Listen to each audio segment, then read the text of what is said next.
This is Killer Innovations, a show about ideas, creativity, and how you can innovate. Welcome to the Innovator's Garage, where you learn to create your next game-changing killer innovation. Hello, how's everybody doing today? And welcome to Killer Innovations, where we talk about ideas, creativity, and innovations. And where we also introduce you to top innovators who share with their story so that you can take your ideas and change the world. And I'm going to give you a heads up. You will not want to miss our guest today. If you're listening live, join in by tweeting your questions and comments using the hashtag KILive. Now, have you ever felt like you did something that others said couldn't be done? Now, for me, there's no better feeling. Walt Disney said it best when he says, it's kind of fun to do the impossible. For me, if you remember, a couple weeks back, I talked about corporate antibodies, or sometimes I refer to them as innovation antibodies. And these are the people who tell you why you cannot do an idea. And one of the antibodies we discussed was someone called legal or regulatory as a reason you couldn't do something. Oh, you can't do that because it's against the law or it's not allowed. And it's very frustrating when those get thrown at you, typically by lawyers. But I'm proof that you can actually win that battle. Back when I was part of the original management team starting a company called Telligent, it was a telecom company back in the late 90s. We were a very small team. And we came up with what we thought was a great idea. And this was the very first online real-time billing and payment system. Now, today you think about PayPal, or you think about logging on and seeing your AT&T or Verizon or T-Mobile bill, and you don't think anything about it. Remember, though, this is 1996. In this case, it was the very first time bills were going onto a website. Plus, you could actually get the names and addresses of every customer who called you during the month, so you can actually create a customer database. And we'd also send you the information when someone got a busy signal, great for small retail outlets. Now, as we started working on this, the lawyers went crazy, claiming that it was against industry regulations. The U.S. government had laws against these things. They were really focused on securing the customer information. And I didn't buy it. So I told the lawyers, prove it. And until you do, I'm building it. So months went by, and they could not find any regulation that would prevent us from launching this. Now, why is that? Why were the lawyers so convinced that there was an issue? Well, it seems that there was folklore about what is allowed and what is not allowed in government regulations. Imagine that. And no one had challenged the folklore. So we launched the offering in a service that we called Imagine. And it was a huge success. In fact, you can, and I'll put it in the show notes, so you can go over and visit killinnovations.com, and I'll put a link out to some of the articles written about Imagine. But it was a huge success, and it felt like we had achieved the impossible, or as some people might say, we at least got away with it. Now, we were a very, very small team at the time, and since the beginning of time, it's been entrepreneurs that have driven the creation of innovation. True breakthroughs have been the result of either individuals or small teams who had an idea and they were determined to see it through to fruition. And they need and the willingness to channel the assumptions. And also, in many cases, ignoring the advice of your friends. Now, while we all enjoy the fruits and the benefits of all these innovations, it is that entrepreneur slaving away either by themselves in a spare bedroom or within a small firm who's inventing the future. And since I'm all about innovation, let me share with you what I think are some really interesting statistics on the impact small businesses, entrepreneurs can have.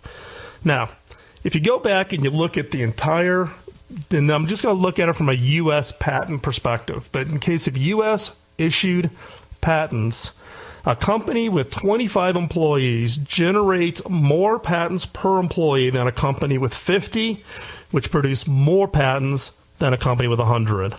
And when it comes through to breakthrough innovations, it's not about the number of patents or the number of patents per employee, but about the quality and the impact.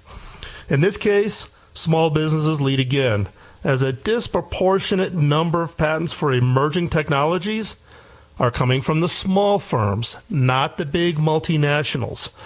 Now, while small firms are only granted about 8% of all patents in the United States these days, they receive 24% of all patents issued in the top 100 emerging technologies.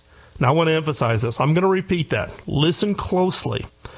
While small firms are granted only 8% of all patents, they receive 24% of all patents issued in the top 100 emerging technologies. Now, that's hard to believe, isn't it? That patents issued to small businesses are not the broad generic ones, but are focused towards specific innovations that have the highest impact with the highest returns. So why is that? Why do these smaller firms tend to do this? Well, because in a small firm, you have to be focused on an idea. You're not trying to chase 10,000 ideas, because your success is dependent on you turning one idea into a meaningful success for you to get a substantial return. And it's through that focus that small firms do an amazing job at inventing and improving and innovating and expanding the technologies, the research, the knowledge into very specific areas. So again, think about it. 8% of the patents go to small firms, but 24% of those patents into the top 100 technology areas are going to small companies. Now, the technologies most often impacted by these patents issued to small firms are an interesting kind of a list. Communications, that includes the internet. Number 2 is diagnosis, surgery, medical instruments. Number 3 was biotech. Number 4, pharmaceuticals. And number 5, power systems. Things like solar, things like new kinds of battery technologies. And it's interesting to note that 2 of the top emerging technologies where large companies have a 2x lead over small companies are computer hardware and computer software. So that's the one area where big companies lead. Why? Because computer hardware and computer software are fairly mature. So it's great news, right? We think that that's really going to be the driver. Well, it can be. The challenge being is that it is a challenge for, in many cases, small firms in order to be successful. There's a lot of things that get in the way. Now, I could get real negative here and talk about all the hurdles, but, I'm going to focus more on what particularly governments could do to be more supportive. And I'm going to make this generic because 40% of the listeners to this show are from outside the U.S. So number 1, create incentives for risk capital. We need to do better, make capital better available to small startup companies. 2, we need to establish incentives for small and large businesses to co-innovate together, take advantage of those small ones. Number 3, encourage entrepreneurs to invest in R&D. Number 4, build leverage into the innovation programs, meaning incentives to invest in areas with universities and other organizations. And then 5, education. We need to commit to graduating workers who are better prepared for the creative and innovation economy. We need to train the next set of workers. So those are just 5 things that I think businesses and in particular trade associations and governments from around the world should be thinking about doing. And I'll post more detail about this after the show. But here's my one suggestion, right? If you had 10 minutes with a leader in your government, what would you suggest they do to encourage small business innovation? So here's one suggestion. Send an email to your local and national government leaders with a link to this show. Maybe we can get some action and help small businesses accelerate their rate of innovation. And just imagine the impact on your economy. And if it's not you, then who? So get out there, go ahead, stir the pot. We need to encourage small businesses to innovate even more because that's what's going to drive economic growth. It drives career opportunities, and it helps solve some of the most pressing problems we face as society, whether it be education, healthcare, power, the environment. We need small businesses to focus and do even more from that standpoint on the innovation cycle. So, like I said, maybe create an email with a link to this show, send it to your local government officials, and let's get the conversation going. And if you've got different ideas, I'd love to hear them. Send them to me at phil@killerinnovations.com. So, coming up, I'm going to introduce you to Rahul Sood. If you don't know who Rahul is, during the break, go Google him. Or better yet, why don't you go Bing him? And when you do that, you'll figure out why I said that. His new venture is in an area that people said couldn't be done, but he's doing it. So stay right there. You don't want to miss this. This is going to be one of those interviews that's going to give you a lot of inside baseball, but I'm sure you'll get a lot out of it. So I'm Phil McKinney, and this is Killer Innovations on the BizTalk Radio Network.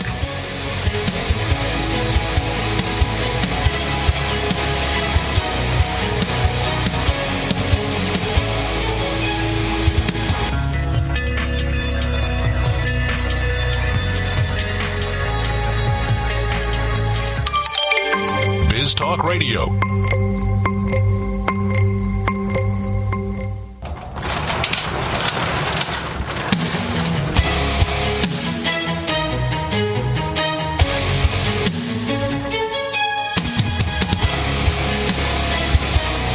This is Killer Innovations, a show about ideas, creativity, and how you can innovate.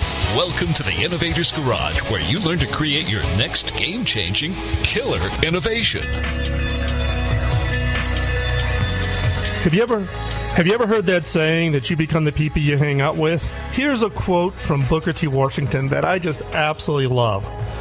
Associate yourself with people of good quality, for it is better to be alone than in bad company. Now, I could be cracking a joke right about now about the fact that you're hanging out with me right now, but I'll avoid the puns. I'm Phil McKinney, and we're here to show you how to take your idea and change the world. And we do this by bringing top innovators to come into the Innovator's Garage and share their story. If you're listening live, just don't sit there, participate. Join us via Twitter using the hashtag KILive. We've already got a few questions coming in for our guests. But today's guest, he fits the Booker T. Washington quote. We came together through an acquisition. We stayed connected as we've each gone off to do our own thing. Our guest today, Raul Sood, was the founder of Voodoo. He joined HP when I actually led the acquisition of his company when I was there, and I became Raul's very first boss. I'm sure we'll have some great laughs and stories on that one. I didn't fully appreciate what I was getting myself into when I signed on to that deal.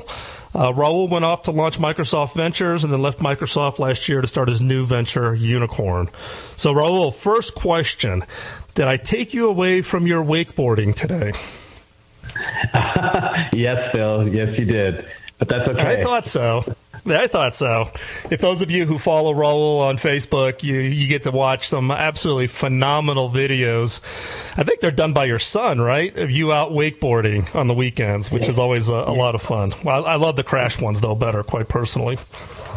Yeah, my kids are into it as well, and yeah, they love they love going out with me, and it's just a great way to spend time with them and take them away from their friends. So yeah, it's a lot of fun. Also, it's hard to use electronics on the water, right? So it's one way to get the kids away from the electronics. Exactly. So let's start from the beginning. It seems that you've always had this entrepreneurial bent. You started Voodoo right out of high school, right? So why don't you take us back in time? You've obviously had a long history and a long entrepreneurial kind of DNA, but let's go back to the kind of pre-Voodoo that led you into starting Voodoo and maybe give people a little bit of background on yourself in the process. Well, Phil, before we get into that, how are you doing? It's been a long time. It has been. It's actually quite funny because you and I have known each other for quite some time, and in fact, last week's guest, DP Venkatesh, we were laughing on the show that it took a radio show for us to finally get back together, and here it is with you and I in the same realm. We tend to do everything electronically, but it's hard with everybody's schedule to get everybody into a room or get people onto a phone call. But things are going great. Got a new radio show, so I'm having a blast and get a chance to reach back out to my friends and just have these kinds of conversations and kind of dig in on what you're up to. Yeah, that's awesome. Well, I'll give a little bit of background on how I started, but basically, I have always been an entrepreneur for as long as I can remember. I started working when I was 12 years old. Working for my dad, he kind of forced us to to work. He used to drag us out every Saturday and Sunday to his carpet store, and we got to see the dark side and the fun side of entrepreneurship growing up. And and I remember thinking to myself, like, watching my dad and some of the stuff that he did. There's a lot of things that I would never want to do, but there's a lot of things I learned from him, and a lot of it had to do with work ethic and just doing something you absolutely love to do. So as you know, I loved gaming and I loved computers, and one thing led to another after I graduated from high school, and I started this small company that was really just about building the baddest computer systems in the world, and it turned out to be a really great venture. It was a lot of fun, and we had an amazing team, and as you know, Phil, you came in at the right time, and we made this great deal as we were getting courted by Dell and then HP, and you drove a pretty awesome acquisition for the company. So it was some really good times back then, and I'm quite fond of the memories, and both the challenges of working inside a big company and also going from entrepreneur to intrapreneur inside of HP. Yeah, well, and you and I have had this conversation along with the old team that it's hard for entrepreneurs when they go through that acquisition process to kind of be sucked into the Borg, and how do you translate that into success, right? It's hard. How do you drive influence? How do you drive change? And I have to say, when you came into HP, you definitely raised the entrepreneurial bar across all of HP. In fact, right after we signed the deal, if you recall, we flew back to California, and you were thrown right into a meeting with Mark Hurd. Yeah, and you didn't pull any punches, and you weren't even an employee 8 hours, and you were already in there swinging away at Mark. Yeah, it was a lot of fun. I mean, he was actually quite a fascinating leader. Mark was the guy who he sort of made a mountain move, and within a couple of weeks, it felt like the entire HP team was coming to Calgary and meeting with us and driving these talks. And I did learn a lot. I learned a lot. I remember quite fondly some of the conversations that you and I would have about winning people's influence and sort of gaining their respect and things like that inside of a large organization. And I was always the one who was getting frustrated with things, and sometimes the way I managed myself as an entrepreneur was not the right way to do it. And I only really kind of picked up on that after I left HP. I learned. One of the big learnings I had was that if you're not inside the organization, it's very difficult to affect change, right? Because you're just not part of it. And as you know, I didn't really move to Palo Alto or Cupertino. I stayed in Canada and tried to run things from the outside, and that was hard. Yeah, it's always hard when you've got that remote distance trying to drive influence, because it's particularly coming into an organization from 30 employees being integrated into an organization with 120,000 employees. The proverbial drop in the ocean problem, and how do you really have that influence? But then you went on to Microsoft and had great success there with the whole start of the Microsoft Ventures and the support and the influence of how to get Microsoft to support the entrepreneurials out there, and how do you really drive that? Yeah, when it wasn't as easy as it looked from the outside. I can tell you, when I first joined Microsoft, we made the decision to move from Canada to Seattle. So we moved our family from Calgary to Seattle, and that was a hard decision. Microsoft was extremely how do I say? They were very flexible. When it came to bringing us over, they did everything to make us comfortable. Such an amazing company. They spent a lot of money moving us there, and then helping me get my green card, and just taking care of the visas and the move and the whole thing. And then when I got there on day one, there was basically a reorg. Yeah, well, and everything gets shifted out from underneath you. So, hey, why don't we all just sit tight? When we come back, I'm going to roll and I'll continue the conversation. I want to hear more about Unicorn and what he's going next. I'm Phil McKinney, and this is Killer Innovation. Biz Talk Radio.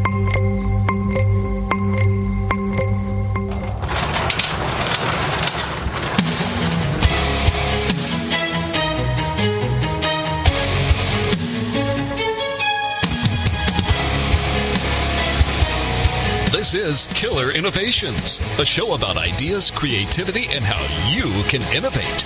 Welcome to the Innovators Garage, where you learn to create your next game-changing killer innovation.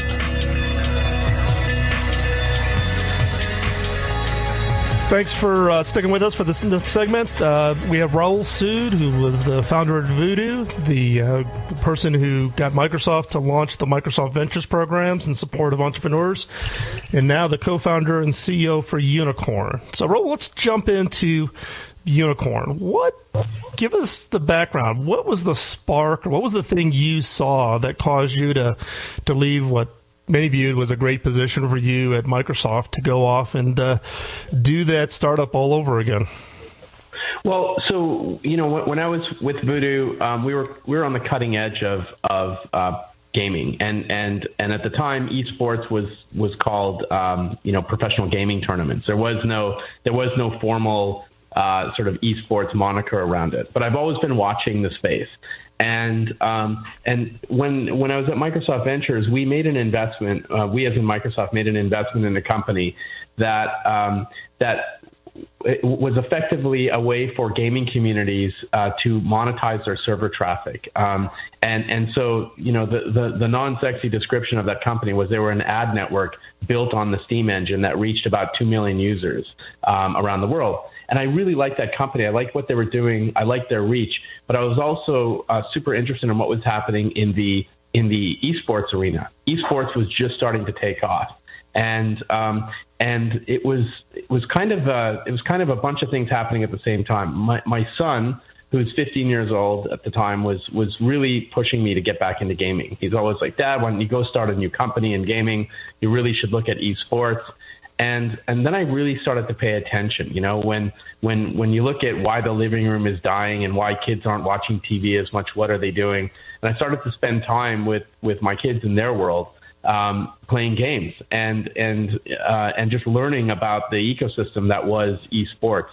And I realized that this is a movement that's happening beneath all of us, and we don't realize it, that over 200 million people watch esports last year, and there's just as many fans on esports as there are in the NHL. So I ended up leaving Microsoft, and I made an offer to buy the company Pinion, which was that game network company, and we've since grown that community from 2 million users to almost 10 million users in 100 countries worldwide. And then we saw the opportunity to combine betting with video games. And by the way, after I left HP, I helped start a company with some friends that combines betting with video games called PlayAll. And we decided to acquire that company and the technology as well and the people behind it. And so we wrapped it all together, and we came up with this thing called Unicorn Arena, which lets people come and watch these professional gaming tournaments and bet on the outcomes of the games, and it's been just so much fun. So that's but it's interesting from my perspective, right? I started off the show talking about doing the impossible, and given all of the government and legal and regulatory challenges to do online gaming, you've taken on kind of a beast that everybody else has kind of stayed away from. Are you insane, or are you just a glutton for punishment? A bit of both, I guess. But, we do what any entrepreneur would do, in something like this. As a startup, you look for the best way to deliver the safest experience for your customers and the best experience for your customers. And we went out and we formed a partnership with one of the largest betting companies in the world. They're a publicly traded company. They're a $12 billion company who have been rated for 9 out of the last 10 years as being the most responsible, most ethical wagering company in the world. And we went out and signed a global partnership with them, and they became one of our largest investors in our seed round. The company is called Tabcorp. So we immediately killed the barrier to entry, which was legalities, because Tabcorp is providing us with global licenses for betting. And we also killed the issue of liquidity, because Tabcorp is handling the risk after we produce the odds. So we basically focus on what we do best, which is gaming and producing odds. We have some amazing odds makers working with us, some people that are super interested in math and science and also games. and we come up with these opening odds and we share them with Tabcorp. It's such an amazing relationship that we have with that company. But, that's how you do it. You find ways, you find ways to how to take no for an answer, right? And that's something I learned at HP. That's something I learned at Microsoft. It's not take no for an answer. I'm gonna take that as a shot. Being I was your former boss, and I tended to be the one to say no. Well, you just did what you had to do, but the thing is, you also enabled us to do what we needed to do. So you gave us a lot of air cover, to go do what we needed to do. But I could see now the headache that you had to go through dealing with me and like my brother and people around me that were, like me. I could see what you had to deal with. Being able to balance two cultures was probably the reason you lost all the hair that you did when I was working for you. Yeah, it was. But I'll tell you though, but what we did at HP and what you're doing at Unicorn, though, is the epitome of what it means to be an entrepreneur, right? You're going to hear, everybody's going to tell you no, right? And do you just say, okay, they told me no, and you fold up your tent and go away? Then you're not an innovator. A real innovator are those that they don't understand the definition of the word no. No just means that's not that path. I've got to find a different path, but I'm still going to get it done somehow. Exactly, and that was the same thing that happened at Microsoft when we set out to create a fund for startups, setting up Microsoft Ventures. I mean, the no's were much louder than the yeses, and what you needed to do was just demonstrate empathy. Come in with a very humble approach, listen to people, be empathetic as to why they're saying no, and then figure out how to turn that no into a yes. It wasn't easy. I can tell you, being an entrepreneur inside a big company is the hardest thing I've ever done. I've done it twice now. And, I'm so glad to be out doing what I want to do at the speed that I like to do it at. So it's just great.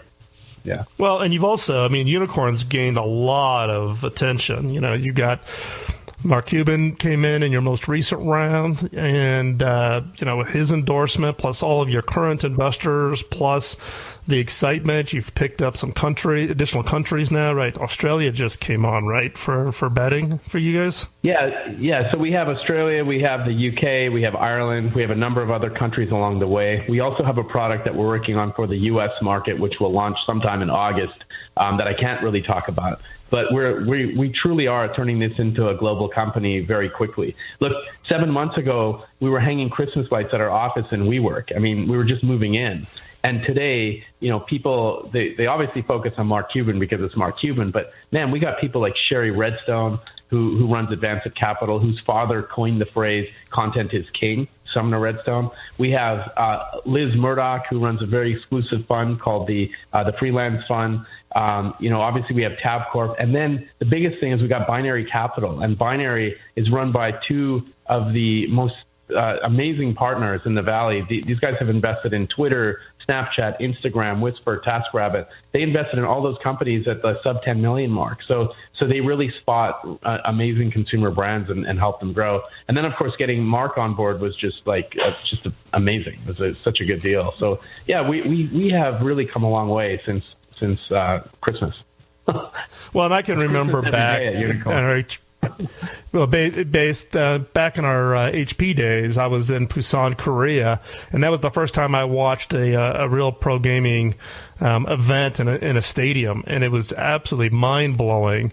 And to see where it's come to today, to see the market opportunity, and hats off to you and the team for kind of seeing that path through the process and putting together a Unicorn and attracting the investments. It's basically redefined kind of what people think about in esports.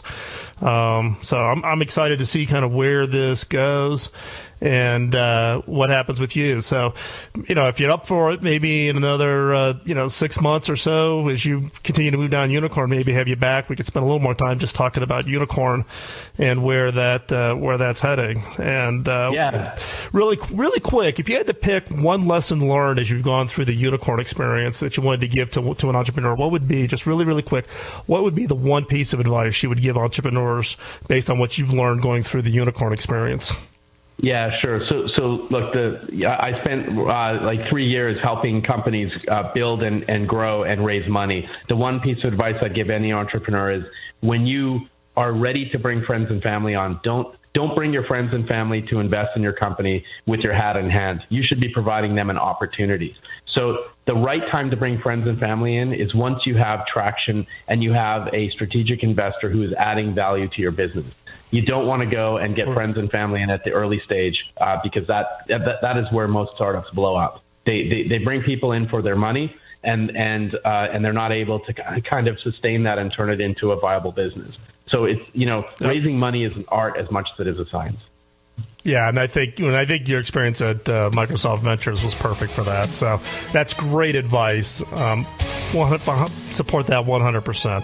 Raul, thank you for your time. You can get back out there, get your wakeboarding in this afternoon before the sun goes down. I appreciate you giving me the time.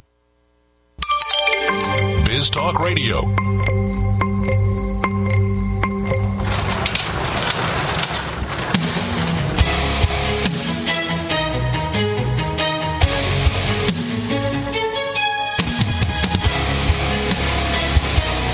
This is Killer Innovations, a show about ideas, creativity, and how you can innovate.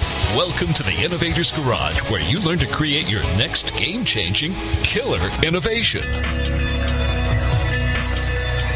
So, did you finish last week's homework?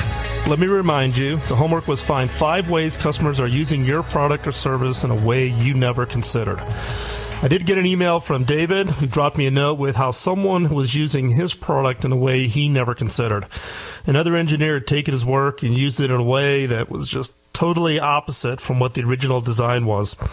And so what did David do when he found out? He documented the hack and shared it with others. The result is that it became the most popular design hack downloaded by their customers that year. So, David, thanks for the note. And as for you, feel free to drop me a note anytime at phil@killerinnovations.com. Questions are a mind hack. Your brain cannot stop itself from answering it. So what's the mind hack for this week? The question is who will not buy your product because they feel something is objectionable about it? Who will not buy your product because they feel something is objectionable about it? Something, upsets them. They won't buy it because of a position. If you're inspiring enough such that some people will love what you are doing, odds are you're going to be inspiring others to dislike your product with equal passion.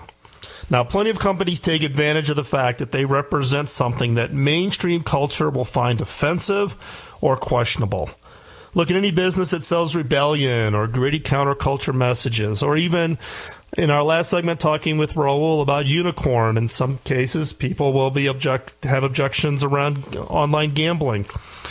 But if you look at it, even mainstream products, such as products that you would think of as such as tobacco or the alcohol industry, subtly sell themselves as being a little dangerous and outside the norm. And products and services actually emerge that are counter to those in some cases, such as investments. You can go now and you can find investment portfolios that actually will guarantee that they do not invest in something that is objectionable. So the question for you is decide whether there is any benefit or purpose to be strategically disliked. That's right. In some cases, we all want to be out there. We all want to be loved. We all want to be liked. We want our fans. But let's not ignore that there is possibly a good strategy about being strategically disliked. Or maybe a little subtler, being perceived by someone as not us. Will it benefit you and your product to deliberately sell yourself in opposition to certain social groups? And if so, how do you accomplish this? Do you go boldly and proudly stating what you are? And in some cases, do you antagonize the non-fans? Do you attack the norms? Now, this strategy can be positive if it allows you to clearly define what you are about and who you are targeting. The important thing is to carefully walk the line between creating a connection on one side and provoking rejection on the other side. But ultimately, it's about achieving what you define as success. And this strategy requires a certain amount of finesse. So, remember, the whole purpose here is do you go with a strategy that allows you to be defined as being strategically disliked?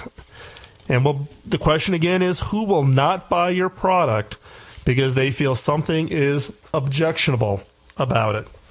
Some additional questions when you're thinking about it, this strategy makes sense for you, is have you ever tried to market your product based on what it doesn't supply rather than what it does? Do you actually go out there and say, we do not do this, we do not do this, and we do not do this in your product, versus always doing the feature list? Can you use the thing that's objectionable about your product to create a community of customers? Can you actually use it as an attractor? And how could you eliminate the objections, help, or hurt you? If you actually do have objections, could you remove those and actually move into a whole different segment? So, your assignment this week is find 3 ways to make your products objectionable to a segment of the market. That's right. Take your hat off, take a different perspective, find 3 ways to make your product objectionable to a segment of the market.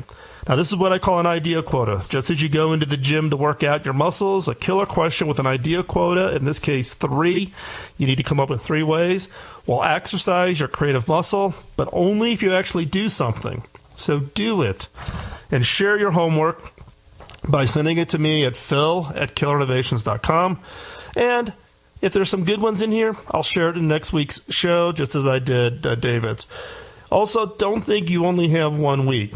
If you're listening to this as a podcast recorded after the show, go ahead, do the homework, and drop me a note. But the important thing is, go ahead, do it. You learn through practice, and here's your chance.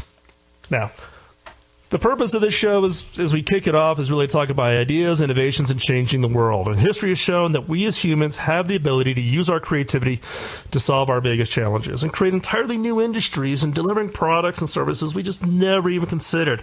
So let's get together and change the world. How? We do this on this show by bringing leading innovators from around the world who share you their stories and how they create their own game-changing innovations. And now, for you, it's about learning from them so that you can change the world yourselves. You change the world by doing it, taking what you learn and tackling some really hard problems you see. Next week, our guest is Daniel Epstein from Unreasonable, an incubator and an investment fund that enables for-profit social entrepreneurs to be successful. Social entrepreneurs are those innovators going out there and creating new things, new products, new services that address a social need, but not as a charity, but do it as a for-profit. And be ready, because we will have a few of the founders from the current Unreasonable Incubator join the show and tell their story. You be ready to be inspired.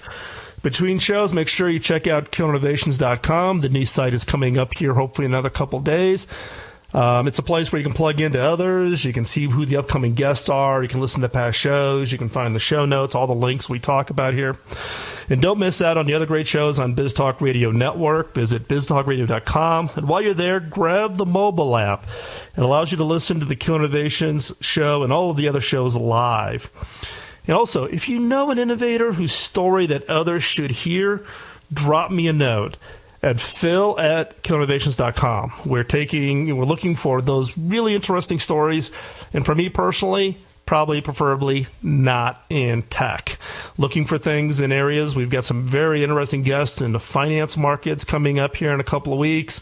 We've also got some STEM education-related innovation that we're going to talk about here in another couple of weeks. So if you've know somebody that's got a great story, a great innovation story, just drop me a note at phil@killerinnovations.com. I'm Phil McKinney, and you've been listening to Killer Innovations. We'll see you next week. Bye-bye.